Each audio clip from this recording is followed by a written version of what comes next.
जय श्री राम मित्रों। तृतीय अध्याय सांख्य कर्म योग का श्लोक संख्या 4। न कर्मणा मनारंभान्निष्कर्म्य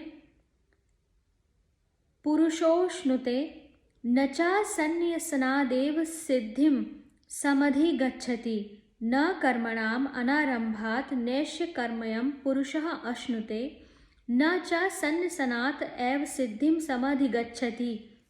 अर्थात मनुष्य न तो कर्मों का आरंभ किए बिना निष्कर्मता को यानी योग निष्ठा को प्राप्त होता है और न कर्मों के केवल त्याग मात्र से सिद्धि यानी सांख्य निष्ठा को ही प्राप्त होता है।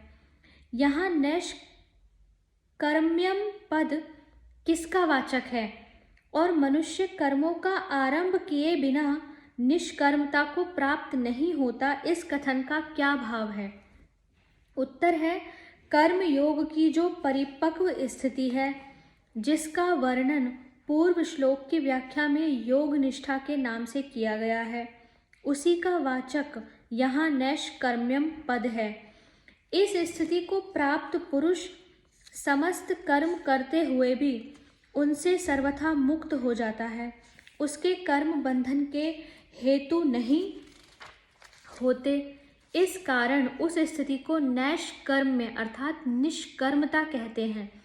यह स्थिति मनुष्य को निष्काम भाव से कर्तव्य कर्मों का आचरण करने से ही मिलती है, बिना कर्म किए नहीं मिल सकती। इसलिए कर्म बंधन से मुक्त होने का उपाय कर्तव्य कर्मों का त्याग कर देना नहीं है, बल्कि उनको निष्काम भाव से करते रहना ही है। यही भाव दिखलाने के लिए कहा गया है कि मनुष्य कर्मों का आरंभ किए बिना निष्कर्मता को नहीं प्राप्त होता। दूसरा प्रश्न है, कर्म योग का स्वरूप तो कर्म करना ही है, उसमें कर्मों का आरंभ न करने की शंका नहीं होती, फिर कर्मों का आरंभ किए बिना निष्कर्मता नहीं मिलती, यह कहने की क्या आवश्यकता थी? उत्तर है, भगवान अर्जुन को कर्मों में फल और आसक्ति का त्याग करने के लिए कहते हैं और उसका फल कर्म बंधन से मुक्त हो जाना बतलाते हैं। इस कारण वह यह समझ सकते हैं कि यदि मैं कर्म न करूं तो अपने आप ही उनके बंधन से मुक्त हो जाऊंगा, फिर कर्म करने की जरूरत ही क्या है। इस भ्रम की निवृत्ति के लिए पहले कर्म योग का प्रकरण आरंभ करते समय भी भगवान ने कहा है कि मां ते संगोस्तव कर्मणि, अर्थात तेरी कर्म न करने में आसक्ति नहीं होनी चाहिए। तथा छठे अध्याय में भी कहा है, आरुरुक्षु मुनि के लिए कर्म करना ही योगारूढ़ होने का उपाय है। इसलिए शारीरिक परिश्रम के भय से या अन्य किसी प्रकार की आसक्ति से मनुष्य में जो अप्रवृत्ति का दोष आ जाता है, उसे कर्म योग में बाधक बतलाने के लिए ही भगवान ने ऐसा कहा है।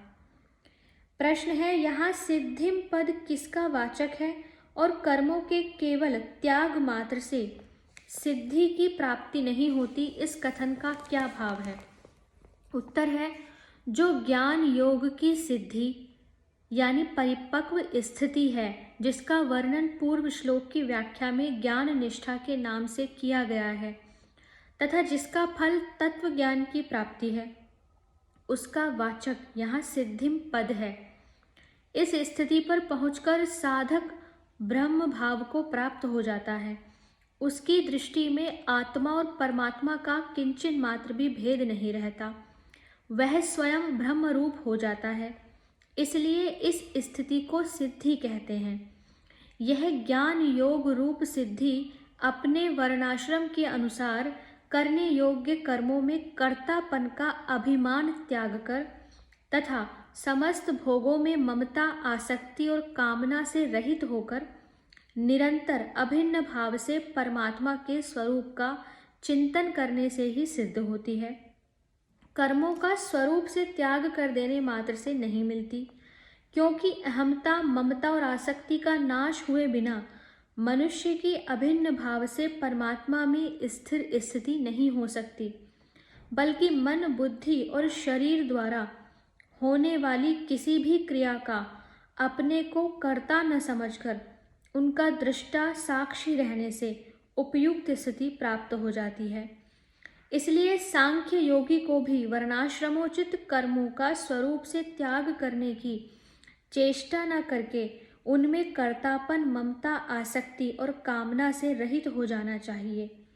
यही भाव दिखलाने के लिए यहाँ यह बात कही गई है कि केवल कर्मों के त्याग मात्र से सिद्धि प्राप्त नहीं होती।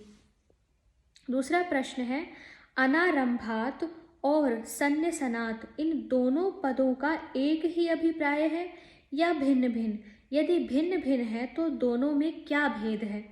उत्तर है, यहाँ भगवान ने दोनों पदों का प्रयोग भिन्न भिन्न अभिप्राय से किया है, क्योंकि अनारंभात पद से तो कर्म योगी के लिए विहित कर्मों के न करने को योग निष्ठा की प्राप्ति में बाधक बतलाया है, किंतु सन्न्यसनात् पद से सांख्य योगी के लिए कर्मों का स्वरूप से त्याग कर देना सांख्य निष्ठा की प्राप्ति में बाधक नहीं बतलाया गया।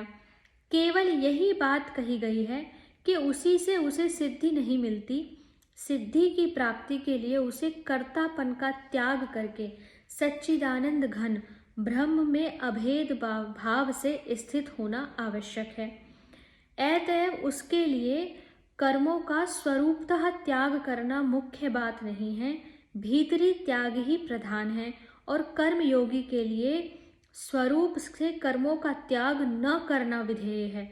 यही दोनों पदों के भावों में भेद है। बहुत महत्वपूर्ण श्लोक था यह है। इस प्रकार कर्म योगी के लिए कर्तव्य कर्मों के न करने को योग निष्ठा की प्राप्ति में बाधक और सांख्य योगी के लिए सिद्धि की प्राप्ति में केवल स्वरूप से बाहरी कर्मों के त्याग को गौण बतलाकर अब अर्जुन को कर्तव्य कर्मों में प्रवृत्त करने के उद्देश्य से भिन्न भिन्न हेतुओं से कर्म करने की आवश्यकता सिद्ध करने के लिए पहले कर्मों के सर्वथा त्याग को अशक्य बतलाते हैं। श्लोक संख्या 5 में, न ही कश्चित् क्षणमपि जातु तिष्ठत्य कर्मकृत कार्यते हि अवश्य कर्म सर्वः प्रकृतिर्जैर्गुणैः। न हि कश्चित् क्षणम् अपि जातु तिष्ठति अकर्मकृत कार्यते हि अवशः कर्म सर्वः प्रकृतिर्जैर्गुणैः। निःसंदेह कोई भी मनुष्य किसी भी काल में क्षण मात्र भी बिना कर्म किए बिना नहीं रहता, क्योंकि सारा मनुष्य समुदाय प्रकृति जनित गुणों द्वारा परवश हुआ कर्म करने के लिए बाध्य किया जाता है। पहला प्रश्न है, कोई भी मनुष्य किसी भी काल में क्षण मात्र भी बिना कर्म किए नहीं रहता। इस वाक्य का क्या भाव है? इससे भगवान ने यह भाव दिखलाया है कि उठना, बैठना, खाना, पीना, सोना, जागना, सोचना, मनन करना, स्वप्न देखना, ध्यान करना, समाधिस्थ होना, ये सब के सब कर्म के अंतर्गत हैं। इसलिए जब तक शरीर रहता है तब तक मनुष्य अपनी प्रकृति के अनुसार कुछ न कुछ कर्म करता ही रहता है। कोई भी मनुष्य क्षण भर भी कभी स्वरूप से कर्मों का त्याग नहीं कर सकता। अतः उनमें कर्तापन का त्याग कर देना या ममता, आसक्ति और फलेच्छा का त्याग कर देना ही उनका सर्वथा त्याग कर देना है। दूसरा प्रश्न है, यहाँ कश्चित पद में गुणातीत ज्ञानी पुरुष भी सम्मिलित है या नहीं? कश्चित का अर्थ होता है कोई भी। इसका उत्तर है कि गुणातीत ज्ञानी पुरुष का गुणों से या उनके कार्य से कुछ भी संबंध नहीं रह जाता, अतः वह गुणों के वश में होकर कर्म करता है यह कहना नहीं बन सकता। इसलिए गुणातीत ज्ञानी पुरुष कश्चित पद के अंतर्गत नहीं आता। तथापि मन, बुद्धि और इंद्रिय आदि का संघात रूप जो उसका शरीर लोगों की दृष्टि में वर्तमान है, उसके द्वारा उसके और लोगों के प्रारब्ध अनुसार नाम मात्र के कर्म तो होते ही हैं, किंतु कर्तापन का अभाव होने के कारण वे वास्तव में कर्म नहीं हैं।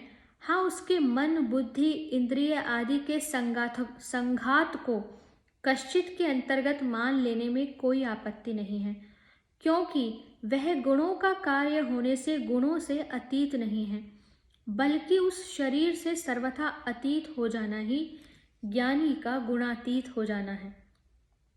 अगला प्रश्न है, सर्वः पद किनका वाचक है और उनका गुणों के वश में होकर कर्म करने के लिए बाध्य होना क्या है? इसका उत्तर है कि सर्वः पद समस्त प्राणियों का वाचक होते हुए भी खास तौर पर मनुष्य समुदाय का वाचक समझना चाहिए, क्योंकि कर्मों में मनुष्य का ही अधिकार है और पूर्व जन्मों के किए हुए कर्मों के संस्कार जनित स्वभाव के परवश होकर जो कर्मों में प्रवृत्त होना है, यही गुणों के वश होकर कर्म करने के लिए बाध्य होना है। अगला प्रश्न है, गुणः पद के साथ प्रकृतिजह विशेषण देने का क्या अभिप्राय है? इसका उत्तर है, सांख्य शास्त्र में गुणों की साम्यावस्था का नाम प्रकृति माना गया है, परंतु भगवान के मत में तीनों गुण प्रकृति के कार्य हैं। इस बात को स्पष्ट करने के लिए ही भगवान ने यहाँ गुणः पद के साथ प्रकृतिजह विशेषण दिया है। इसी तरह कहीं प्रकृति संभवान, कहीं प्रकृति जान और कहीं प्रकृति संभवा, कहीं प्रकृतिजय विशेषण देकर अन्यत्र भी जगह जगह गुणों को प्रकृति का कार्य बतलाया गया है। अगला प्रश्न है, यहाँ प्रकृति शब्द किसका वाचक है? इसका उत्तर है, समस्त गुणों और विकारों के समुदाय रूप इस जड़ दृश्य जगत की कारणभूता जो भगवान की अनादि सिद्ध मूल प्रकृति है, जिसको अव्यक्त, अव्याकृत और महद ब्रह्म भी कहते हैं, उसी का वाचक यहाँ प्रकृति शब्द है। श्लोक संख्या 6 से आगे की वीडियो में पढ़ेंगे। बहुत गूढ़ और गहरी व्याख्या है कर्मयोग की। बार बार प्रयास करेंगे, बार बार प्रयास करेंगे, बार बार सुनेंगे तो ये व्याख्या हमें समझ आएगी। हरे कृष्णा।